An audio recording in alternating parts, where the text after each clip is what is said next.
হায় রে জীবন, আহারে ভালোবাসা। মানুষের জীবন এত অদ্ভুত কেন? মুহূর্তেই সব ঠিক, আবার পরের মুহূর্তেই যেন সব কিছু শেষ। ভাবতে পারেন, প্রয়াণকালে একবার যদি মানুষ তার প্রিয়জনকে জড়িয়ে ধরার সুযোগটা পেত, ভালোবাসার কথাটা বলতে পারত কবির ভাষায়, প্রয়াণকালে একবার তুমি আসিও, হয়তো তোমার উষ্ণ আলিঙ্গনে আমার শীতল দেহে হৃদস্পন্দন হইত। কিন্তু বাস্তবতা বড় নিষ্ঠুর, নিয়তি সে সুযোগই দেয় না। একটা বাস যাত্রা, কিছুটা অসতর্কতা আর কয়েকটা ছদ্মবেশী মানুষ জীবন শেষ করে দিতে পারে জানেন। আজ বলবো কুমিল্লার কাস্টমস কর্মকর্তা বুলেট বৈরাগীর মর্মান্তিক মৃত্যু ঘটনা, আর সেই ঘটনার সাথে মিলে যাওয়া আমাদের জীবনের এক ভয়ঙ্কর অভিজ্ঞতা। আমরা সেদিন হারিয়েছিলাম কিছু টাকা, আর উনি পুরো জীবন। কুমিল্লার কাস্টমস কর্মকর্তা ছিলেন তিনি। চট্টগ্রাম থেকে বুনিয়াদী প্রশিক্ষণ শেষে বাড়ি ফিরছিলেন। হয়তো মাথায় ছিল বাড়ি পৌঁছে সন্তানকে কোলে নেবেন, স্ত্রীর সাথে কথা বলবেন, মা বাবার মুখ দেখবেন। কিন্তু মানুষ ভাবে এক আর নিয়তি লেখে আরেক। পথে যাত্রী সেজে থাকা ছিনতাইকারীদের হামলায় প্রাণ হারান তিনি। পরদিন 25শে এপ্রিল কুমিল্লার কোটবাড়ি এলাকার একটি হোটেলের পাশ থেকে উদ্ধার করা হয় তার নিথর মরদেহ। পিছনে রেখে যান 1 বছরের ছোট্ট শিশু, স্ত্রী উর্মি আর বৃদ্ধ বাবা মা।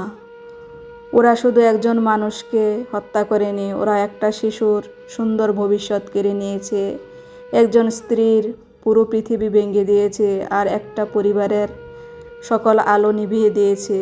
সবচেয়ে কষ্টের বিষয় কি জানেন?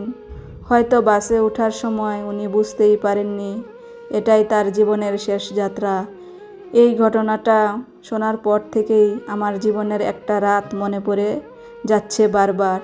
2023 সালের 29শে মার্চ একটা বিশেষ কাজে আমি কুমিল্লায় যাচ্ছিলাম। আমরা তখন রোজার মাস ছিল। আমরা খুলনা থেকে কুমিল্লার উদ্দেশ্যে রওনা দেই সন্ধ্যায়।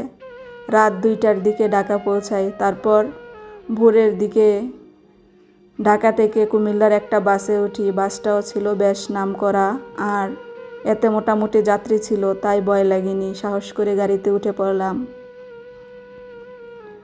আমি বাইরে বের হলে তেমন কিছু বাহিরের খেতে পারি না, তাছাড়া আমার ঘুমও হয় না। সারাটা রাস্তায় কথার বাবা আর আমি মোটামুটি গল্প করতে করতেই যাই কোথাও গেলে।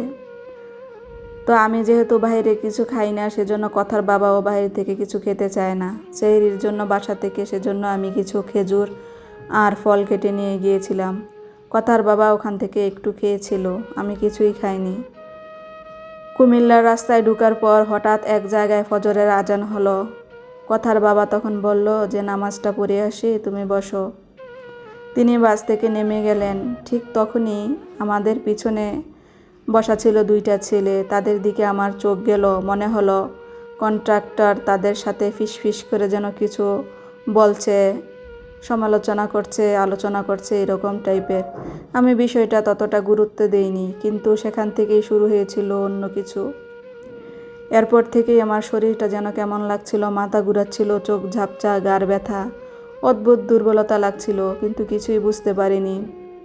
কুমিল্লার কাজ শেষ করে ঢাকার কাজ শেষ করি। সবশেষে নারায়ণগঞ্জের বাসায় ফিরে যখন ব্যাগ খোলা হলো, তখন দেখা গেল কথার বাবার ব্যাগের ভিতর থেকে 2টি নতুন লুঙ্গি নেই, আর সেই লুঙ্গির ভেতরে রাখা ছিল শ্রান্তি বিনোদন বাবদ পাওয়া কথার বাবার 50,000 টাকার একটা বান্ডেল, আর সাথে আরও কিছু টাকা, যেটা কথার বাবা কথার দিদার চিকিৎসার জন্য রাখতে চেয়েছিলেন। আমরা বুঝলাম আমাদের সামনে বসেই কেউ সব নিয়ে গেছে। হয়তো আমাদের উপর কিছু ব্যবহার করা হয়েছিল, কারণ পুরো দিনটাই কেমন অসুস্থ ছিলাম। তখন খুব কেঁদেছিলাম, খুব কষ্ট পেয়েছিলাম, আল্লাহকে বলছিলাম কেন এমনটা করলে। কিন্তু আজ বুলেট বৈরাগীর ঘটনাটা শোনার পর মনে হয় আল্লাহ আসলে আমাদেরকে সেদিন বাঁচিয়ে দিয়েছিলেন। হয়তো আমাদের সাথে বৈরাগীর মতো কিছু একটা হতে পারত। আমরা হারিয়েছিলাম টাকা, কিন্তু আমাদের জীবনটা বেঁচে গিয়েছিল, আর উনি হারিয়েছেন জীবনটা। আল্লাহ বুলেট বৈরাগীর কে ক্ষমা করুন। স্রষ্টা মহান, উনি তার আত্মার শান্তি দেন আর তার ছোট্ট সন্তান, স্ত্রী ও বাবা মাকে এই শোক সহ্য করার শক্তি দান করুন। আজকাল মানুষ চেনা খুবই কঠিন, কে যাত্রী আর কে মৃত্যুর ফাঁদ বুঝে ওঠা যায় না। একটা পরিবার অপেক্ষা করে কেউ বাড়ি ফিরবে বলে, কিন্তু অনেকেই আর ফিরে আসে না। আর সবচেয়ে ভয়ঙ্কর বিষয় হলো কিছুদিন মানুষ এসব নিয়ে কথা বলে, তারপর সব কিছু ভুলে যায়। আর এতে করেই ছিনতাইকারীরা আরও পেয়ে বসে। কিন্তু যে পরিবারটা হারায়, তাদের জীবনে সেই রাতটা কখনো শেষ হয় না। তাই রাস্তায় বের হলে সতর্ক থাকুন। অচেনা মানুষের আচরণ, অস্বাভাবিক পরিস্থিতি কখনো অবহেলা করবেন না। রাতের যাত্রায় যতটা সম্ভব সাবধানে থাকুন, কারণ অপরাধীরা শুধু টাকা নেয় না, কখনো কখনো পুরো একটা পরিবার শেষ করে দিন। স্রষ্টা সবাইকে হেফাজত করুক, ভালো রাখুন। ভালো থাকবেন সবাই।